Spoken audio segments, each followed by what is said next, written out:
And I know that through discernment, so much of that can come out. So many people are so repressed, in their marriages and that they aren't living anymore. Yeah. Yeah. Yeah. And we get used to it, right? Like we just get used to our status quo. It's better the devil you know than the one you don't, as they say. And I think people also lose touch with like what a healthy relationship can look like and feel like. A lot of times people get stuck in this thought process of like, well, it's not abusive.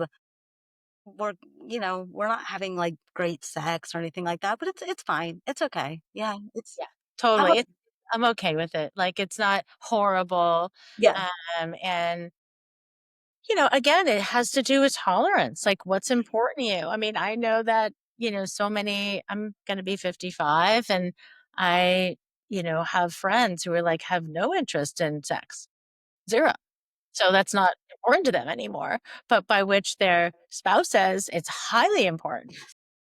So in that discernment, like if they can't come to a place there, then Ability. that's an issue, right? That's gonna be an issue. There's gonna be a massive disconnect, and I'm assuming in discernment, like, if one says, "Absolutely not," and the other one is like, "Well, I can't live without it," like, there has to be some changes there. I mean, what do you Yeah. do, right? And there's a lot of things that can be done, but it sort of highlights how much flexibility we have to have in marriage and in a healthy marriage, right? Like how we do have to be flexible, which may mean having sex when you're not 100% in the mood, and also may mean having sex once a week instead of every day, right? Like flexibility on both sides and caring about what's important to your partner.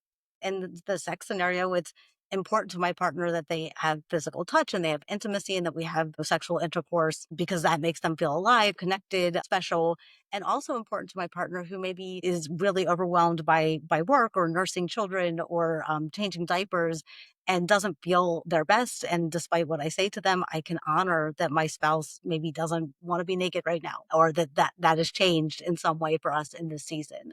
So it's like respecting and caring about what's important to your partner and how they're feeling. I totally agree with that. I mean, obviously, any marriage that has gone through raising children, that puts a lot of stress on the connection that you have with each other because like that you both become at the bottom of the totem pole, right? You have these, you're all together and you're super focused on each other. And then you have kids and then the kids go to the top, right? And then, there's always one spouse and then the other, right? Like it's they're always at the bottom for the most part when you're raising children.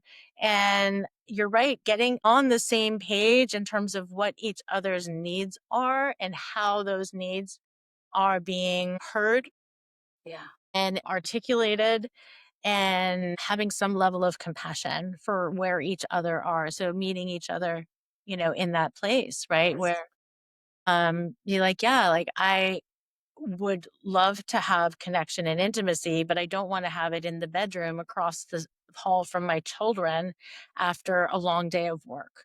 Like I'm happy to do that, but can we go away to do that, away from the kids where my head is not spinning with the thousand things that I need to get done in my day because I do enjoy it. I just don't enjoy it when it becomes an obligation around it and it needs to be special, right? So, but you Yeah. have to come through that point in discernment to say, like, well, can we create that environment or not?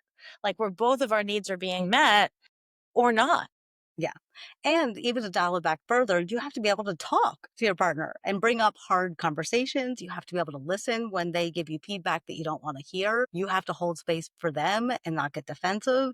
So, like, really kind of key under this is like, can I talk? Can my partner and I have hard conversations? Not do we enjoy them and not are we necessarily even good at them, but can we even have them? Can we approach hard things with each other? Do we have that? Because that's again, if that's lacking, it's gonna be really hard to have an authentic relationship. It's also the way that which those hard conversations get interpreted, meaning that, some people get into hard conversations and then they ruminate over that conversation and it sticks with them for a long time, right?